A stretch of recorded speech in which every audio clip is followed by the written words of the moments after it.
Everybody, welcome back to Baltimore here with top 8 competitor Mara Faris. I'm sorry, let me get your name right here. The Mother of Dragons. The Mother of Dragons, the Empress of Volcor.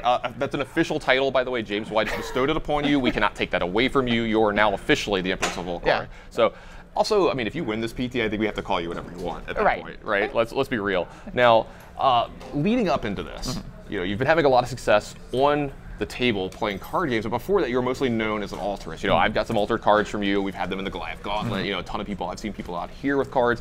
Love seeing you play on camera. Your cards look amazing, but you've been really showing that you have chops playing the game coming into this. You won a bunch of PTI events. You top 8 at a Battle Hardened in Charlotte, and now you've top 8 at the Pro Tour. What does that mean for you, like as a player now?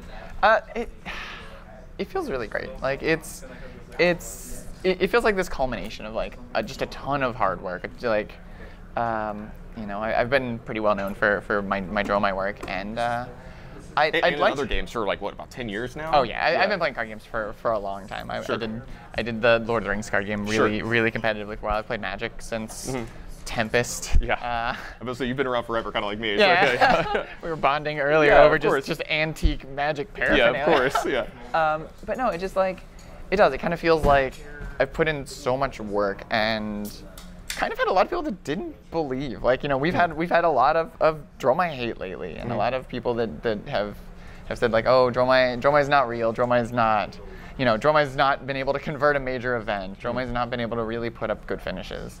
And I've stuck with it. I've been like, I've been trying to tell people this deck is real.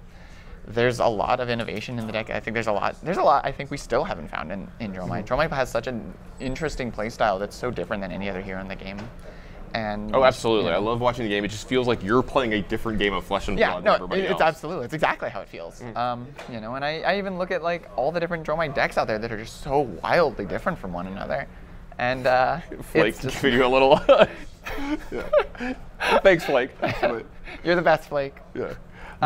But yeah, no, it just feels so rewarding to feel like, I've stuck with this for so long, and I've put in so much work and so much effort, and pioneered a lot too. I don't want to like absolutely no, toot your own horn, absolutely. You've put your money where your mouth is, and you've put up the result with a deck that you've been pioneering. I mean, I know this. If I ever wanted to find a Dromai list, and most people at home, we Google your name. We go find your list. Because we know that you're putting in, you're at the forefront of the technology when it comes to this deck. Yeah. And you've been putting in a lot of team effort as well, a little bit here, you say. So you prepped with Team Magnolia and some of the local people, if you want to talk about that a little bit. Like just huge props huge shout outs to my locals back in Roanoke. Tim and Kevin both have been with me since the beginning on, Kevin particularly pounded my face in and taught me the Icelander matchup a lot. And sometimes you got to lose a lot to learn. Yeah, like you start brewing an entirely red list, and then the Icelander player starts salivating, and I'm like, all right, let's figure it. Frostbite, yeah. And you got to figure that matchup out real quick. But yeah, so like big thanks to them for everything that they've done for me. Kevin especially has been like my moral support this whole weekend. It's just like every match he's like, all right, just focus, one more game, don't worry about anything else. Like he's been absolutely amazing. Big thanks to Team Magnolia also. Like they invited me out. I've been in Baltimore since Tuesday. They invited me. They're like, hey, come. We're coming in town Tuesday. We're just gonna be drafting all week. That's worked out pretty well. So yeah, I've been just drafting and doing a bunch of testing with their team for the last several days and getting like all the real last minute prep in, and that's helped a ton. Now, speaking of what you've been prepping for, I know that you played Brody in the Swiss and you were victorious in that match. And you two are like some of the biggest fan favorites if we've gotten all of Flesh and Blood. You're playing each other in the first round of the top 8. Unfortunately for us, it's going to be a great thing to watch, but only one of you can win this round.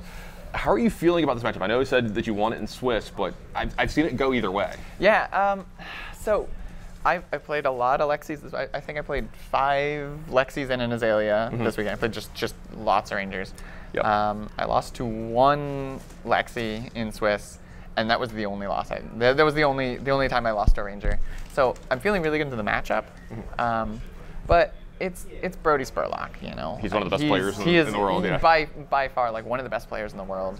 And you can't go into a match like this just going, oh, I know how to play Lexi. I'll beat Brody Spurlock, And even the game that Brody and I played was inches, for both of us. That game, like, I'm a little sad that we were the backup camera match. I think you guys only caught like the tail end of Right. it. That whole game was just razors the whole way through. It was Yeah, an afterwards incredible you looked like you were exhausted. You looked like it had taken so much out of you. Yeah. Yeah, I mean, like I think we went pretty close to the full 50 minutes on that game, and that was the first time like playing Redline Dromai into Azalea or to Lexi, and still going that long, because it was just both of us were like, okay, think through every single possible outcome, think through every turn, and like we both had just some really big turns, and some like there was definitely one turn in that game where I had tanked for like super long. I'm like, okay, he's at like 12. I have a line. I can play around the popper. I have the whole thing set, and I'm like, all right, I've got this line. I'm gonna end the game here, and I'm like, attack with the chromite, and he's like, play the popper. And I'm like, I planned for this. E-strike 5, draw a card, use the Snapdragon Scalers, attack with my second dragon. And he goes, second popper. Oh wow. And I was like, all right, I couldn't play around 2.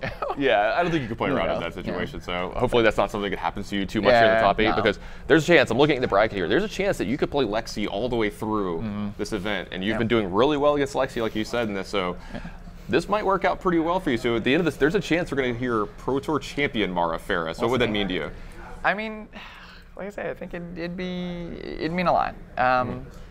But it's one game at a time. You know? Let's focus on the first one before we get the like, second and third one. Yeah. Like, I mean, if it happens, would be amazing. Yeah, absolutely. But there's a game against Brody, and that's where I'm at right now. It's a great way to look at it. Well, let's give you some rest before that so you can get ready for that matchup. Mara, thanks for the time, and best of luck the rest of the time. I appreciate it. Thanks. Yeah.